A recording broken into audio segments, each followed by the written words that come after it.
X and Y partners हैं, sharing profits in the ratio 5:3। Balance sheet provided है 31 मार्च 2018 को। देखो एसेट्स में है cash at bank, debtors less provision, stock, fixed assets, profit and loss account. Assets में profit and loss account दिया है, it means क्या है ये एसेट साइड जो प्रॉफिट एंड लॉस अकाउंट दिया है, क्या है ये लॉस है। ठीक है, ध्यान रखोगे एक्यूमुलेटेड लॉसेस हैं।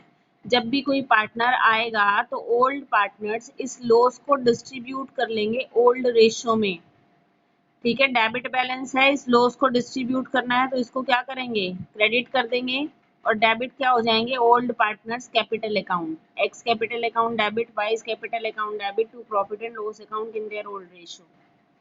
इन liabilities creditors provident fund. Provident fund ध्यान से देखोगे, प्रोविडेंट फंड लाइबिलिटी होती है, कभी भी इसको रिजर्व समझने की गलती मत करना। Provident fund is always liability. होता क्या है ये provident fund?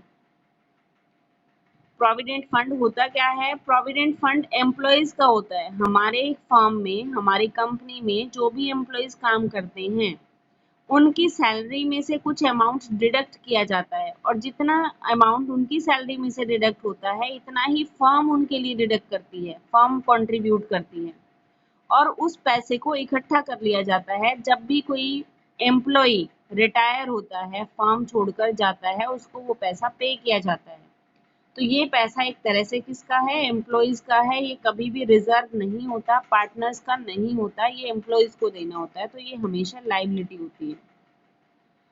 Next is workman compensation reserve. ये रिजर्व होता है।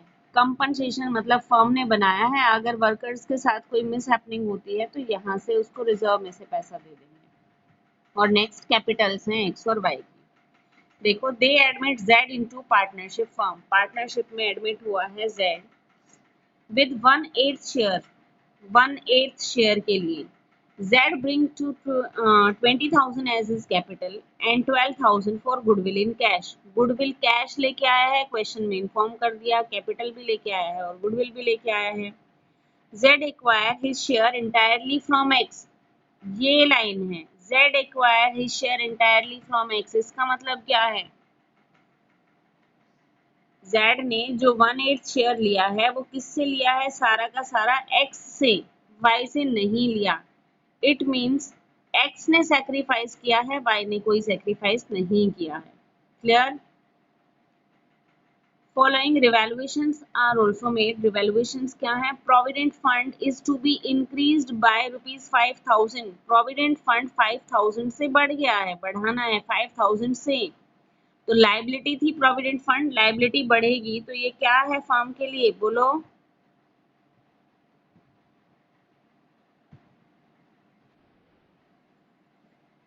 हाँ जी बोलो, लाइबिलिटी कितनी है तो लॉस। लाइबिलिटी बढ़ रही है तो क्या है? लॉस है।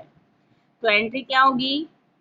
Revaluation account debit to provident fund 5,000, liability increase हो गई।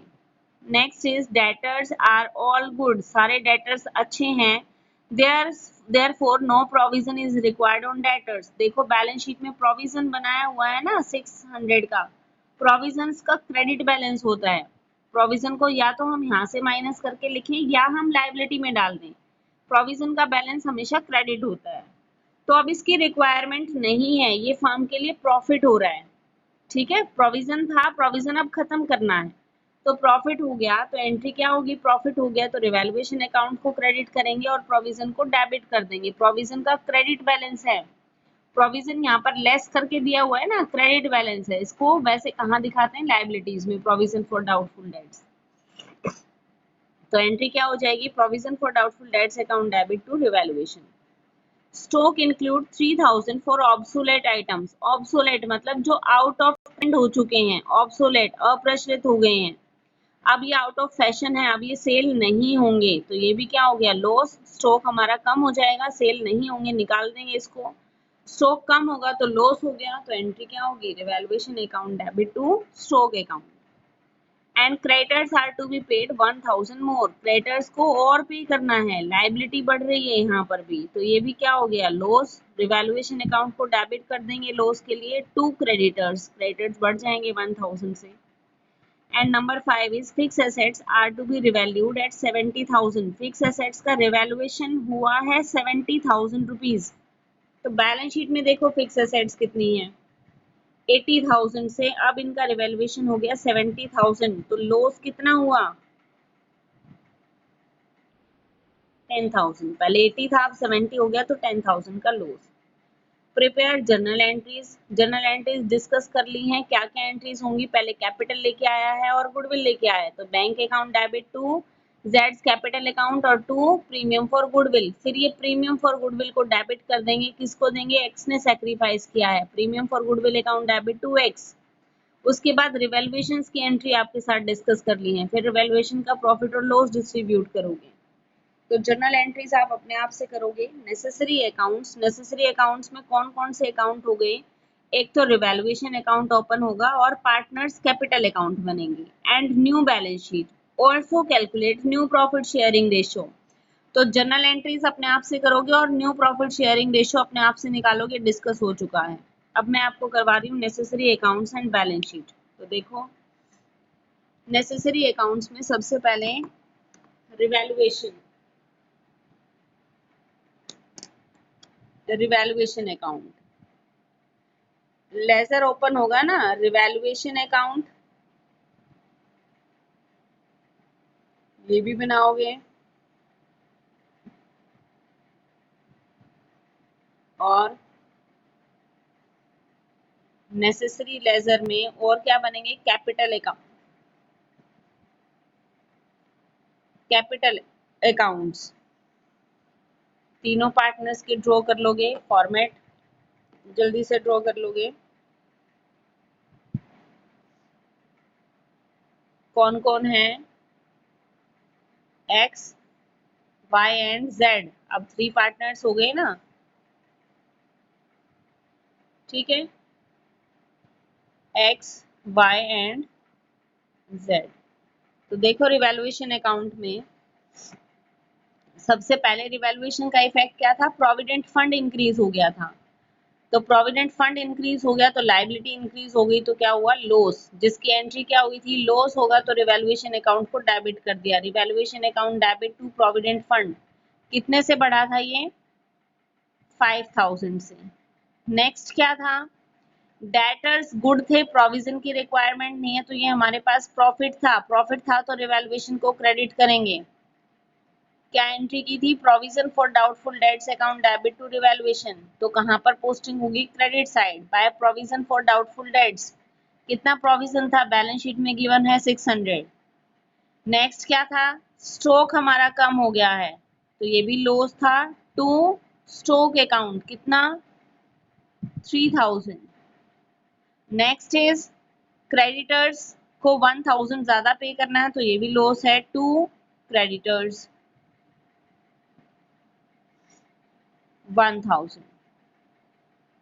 और फिक्स एसेट्स पर भी लॉस हुआ था, फिक्स एसेट कम हो गई थी, टू फिक्स्ड एसेट्स ये कम हुई थी, कितनी 10,000 की, ये लॉस हुआ था।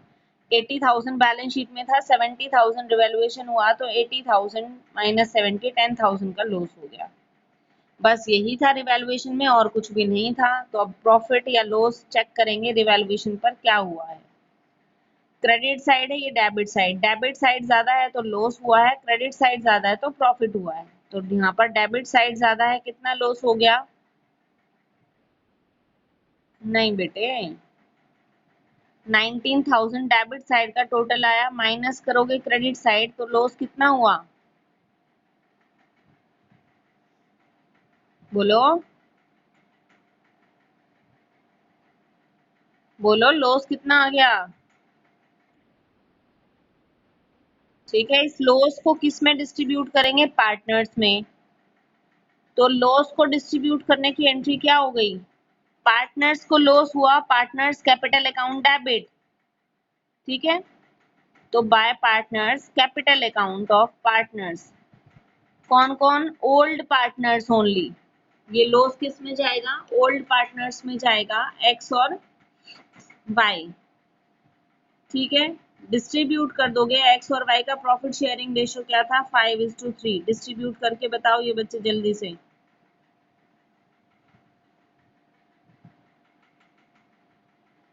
जल्दी से बताओ भाई।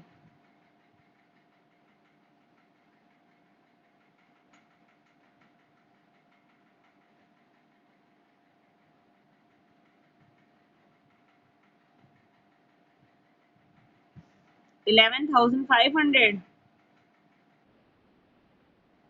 और बाय 6,900। ठीक है, अब देखो इसकी जर्नल एंट्री क्या होगी। यहाँ पर हमने जर्नल एंट्री क्या की है, partners capital X capital account debit Y's capital account debit to revaluation. Revaluation को क्रेडिट कर दिया, लॉस था ना, लॉस खत्म कर दिया, रिवैल्यूएशन को क्रेडिट कर दिया, खत्म हो गया, अकाउंट क्लोज हो गया। और लॉस किसके कैपिटल में चला गया, एक्स और वाई की कैपिटल अकाउंट में, डेबिट साइड। ठीक है, तो इसकी पोस्टिंग अब पार्टनर्स कैपिटल अकाउंट में और कर दो। पार्टनर्स कैपिटल अकाउंट में credit side sorry debit side क्या लिख देंगे, to revaluation, to revaluation account. Visible है बेटा ये। डेबिट साइड पोस्टिंग कर दी, एक्स को डेबिट कर दिया 11,500 से और वाई को डेबिट कर दिया 6,900 से। दोनों अकाउंट पे इसकी पोस्टिंग हुई है। ठीक है, तो रिवैल्यूएशन अकाउंट क्लोज हो गया है। अब आते हैं कैपिटल अकाउंट पर। कैपिटल के बैलेंसेस दिए हैं बैलेंस शीट में, एक्स और वाई के बैलेंसेस हैं तो ओपन कर देंगे। कैपिटल का क्रेडिट बैलेंस होता है बाय बैलेंस बीडी। ओपन किए, एक्स का बैलेंस गिवन है कितना, and y is given 31,000। Next entry हमने क्या की थी, जेड अपनी कैपिटल और गुडविल लेके आया है, तो जेड जो कैपिटल लेके आया उसकी एंट्री क्या हुई, bank account debit to Z capital account. तो जेड कैपिटल अकाउंट क्रेडिट हो गया, तो क्रेडिट साइड क्या लिखेंगे, बाय बैंक अकाउंट। कितनी गुडविल कितनी कैपिटल लेके आया था, 20,000। और एंट्री क्या की थी, bank account debit to premium for goodwill. तो इसकी पोस्टिंग तो कैपिटल अकाउंट में होगी नहीं, क्योंकि जर्नल एंट्री क्या है, bank account debit to premium for goodwill. तो यहाँ पर कैपिटल अकाउंट नहीं आया, कैपिटल अकाउंट में पोस्टिंग नहीं होगी। नेक्स्ट एंट्री हमने क्या की थी, premium for goodwill account debit, जो ये गुडविल लेके आया उसकी एंट्री क्या की, premium for goodwill account debit to old partner जिसने सेक्रीफाइस किया। किसने दिया था सेक्रीफाइस, सारा का सारा एक्स ने। Premium for goodwill account debit to X capital account, तो एक्स कैपिटल को क्रेडिट कर दिया। 12,000 गुडविल सारी की सारी किसको मिली, एक्स को। तो क्या लिखेंगे, बाय प्रीमियम फॉर गुडविल। ठीक है, और किसको क्रेडिट कर दिया, एक्स को 12,000। तो ये सीक्वेंस याद रखोगे बेटे, सभी सब में यही सीक्वेंस फॉलो होगी। First of all by balance B, फिर जो न्यू पार्टनर आया है उसकी capital account by bank account, और फिर प्रीमियम फॉर गुडविल की एंट्री। अगर पार्टनर गुडविल लेके नहीं आता, कैश गुडविल नहीं लाता, तो यहाँ पर क्या एंट्री करते, new partners current account debit to old partners capital account. तो फिर यहाँ पर प्रीमियम फॉर गुडविल की जगह पर क्या आता, new partner Jades current accounts bye Jades current account. ये क्लियर है सभी को। इसके बाद नेक्स्ट जो स्टेप होगा, हम देखेंगे बैलेंस शीट में, इज देयर एनी प्रॉफिट और लॉस, एक्यूमुलेटेड प्रॉफिट या लॉस है। उससे पहले बैलेंस शीट में एक और चेक करेंगे हम, इससे ये चेक करने से पहले बैलेंस शीट में क्या गुडविल अपीयर्ड है, क्या बैलेंस शीट में एसेट साइड गुडविल है, चेक करो। अगर गुडविल होती तो उसको राइट ऑफ करते, old partners capital account debit to goodwill. अब गुडविल नहीं है तो क्या चेक करेंगे बैलेंस शीट में, asset side is there any loss, loss को डिस्ट्रीब्यूट करेंगे ओल्ड पार्टनर्स में, तो एंट्री क्या होगी, X capital account debit Y's capital account debit, तो डेबिट साइड चले गए और क्या लिख देंगे, to profit and loss account in their old ratio.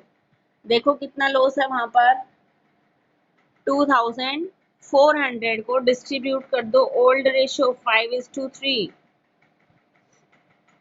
बोलो कितना आया, 1,500 एंड 900। क्लियर। अब बैलेंस शीट की लायबिलिटी साइड चेक करोगे, इज देयर एनी रिजर्व और प्रॉफिट, क्या कोई रिजर्व या प्रॉफिट है? वर्कमैन कंपनसेशन रिजर्व है। तो वर्कमैन कंपनसेशन रिजर्व या इन्वेस्टमेंट फ्लक्चुएशन फंड को जब भी डिस्ट्रीब्यूट करोगे एक बार ध्यान से चेक कर लोगे क्या क्वेश्चन में कहीं इस पर कोई क्लेम गिवन है? कोई क्लेम गिवन नहीं है तो सारा का सारा डिस्ट्रीब्यूट कर देंगे पार्टनर्स में। Workman compensation reserve account debit to old partners, तो credit side by workman compensation reserve in their old ratio 5:3 में डिस्ट्रीब्यूट कर दो 5800 को।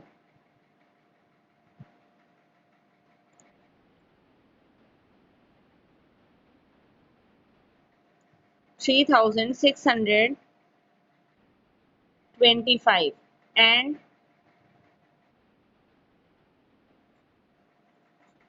ये डिस्ट्रीब्यूट हो गया। ठीक है, यहाँ तक किसी बच्चे को कोई प्रॉब्लम है तो बोलो।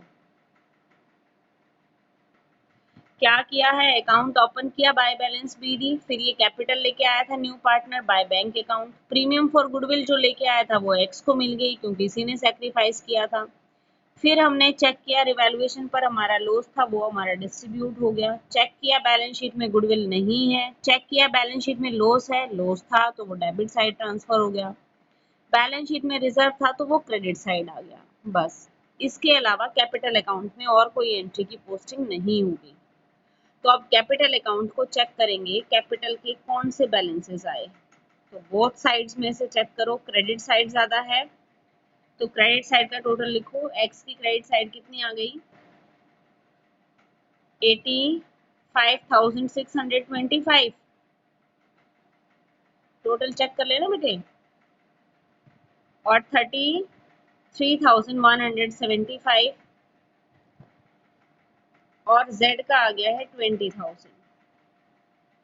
सेम यहाँ पर लिखोगे, बोथ साइड 85,625, 33,175 एंड 20,000। और डेबिट साइड यहाँ पर इनको माइनस करो तो ये हमारे पास बैलेंसेस आ जाएंगे। क्या लिखेंगे, टू बैलेंस सी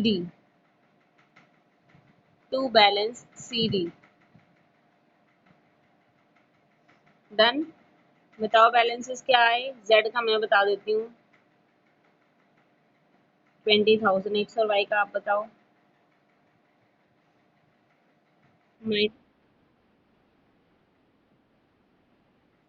72,625 और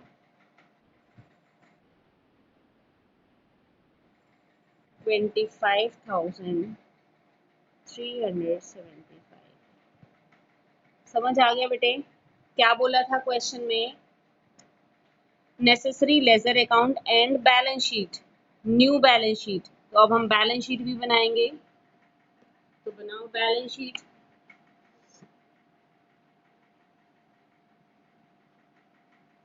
balance sheet as at 1 April 2018। किसकी है ये new balance sheet, X Y and Z तीनों की है। तो देखो जो हमारे पास बैलेंस शीट थी वही उठा लो as it is. First item क्या है वहां पर, कैश। फर्स्ट आइटम क्या है, कैश। कितना कैश है वहां पर हमारे पास, 5,000। क्या इसमें कोई चेंज हुआ है या एज इट इज लिखें, बोलो। न्यू पार्टनर आया 20,000 तो कैपिटल लेके आया और 12,000 गुडविल लेके आया। तो फर्म में कैश बढ़कर कितना हो गया अब, 37,000। तो कैश हम कितना दिखाएंगे यहाँ पर, 37,000। समझ आ गया बेटे, बोलो भाई। नेक्स्ट है डेटर्स, 20,000 की लेस प्रोविजन। तो प्रोविजन तो हमने खत्म कर दिया था, प्रोविजन की रिक्वायरमेंट नहीं थी, तो अब हम अपने डेटर्स कितने दिखाएंगे, 20,000। नेक्स्ट था स्टॉक। स्टॉक में लॉस हुआ था 3,000 का, रिड्यूस हो गया था स्टॉक 3,000 से, ऑब्सोलेट हुआ था, तो 25,000 का स्टॉक बैलेंस शीट में है, माइनस कर दो 3,000, तो कितना बचा, 22,000। Next is fix asset. Fix asset का रिवैल्यूएशन दिया था, कितना रिवैल्यू हो गया था, 70,000। नेक्स्ट है प्रॉफिट एंड लॉस अकाउंट, ये हमने डिस्ट्रीब्यूट कर ही दिया था, तो एसेट साइड में ये आएगा बस अब हमारे पास। अब लायबिलिटी साइड देखो, क्रेडिटर्स। क्रेडिटर्स के बारे में कहा था 1,000 और पे करना है, तो 15 तो ऑलरेडी थे, तो 1,000 और बढ़ा तो 16,000 हो गए हैं। प्रोविडेंट फंड की बात करें तो प्रोविडेंट फंड भी इंक्रीज हुआ था 5,000 से, तो अब ये हमारा हो गया 15,000। वर्कमैन कंपनसेशन को हम डिस्ट्रीब्यूट कर चुके हैं, अब बैलेंस शीट में नहीं आएगा। तो लास्ट हमारी कैपिटल आएंगी, capitals of X, Y and Z. कितनी कैपिटल, जो हमारे न्यू बैलेंसेस थे, ये देखो बैलेंस सीधी है ना, ये वाले बैलेंसेस आएंगे अब वहां पर। तो कितने कितने हैं बोलो, 72,625, 25,375 and Z is 20,000। Total capital बताओ कितनी आ गई है,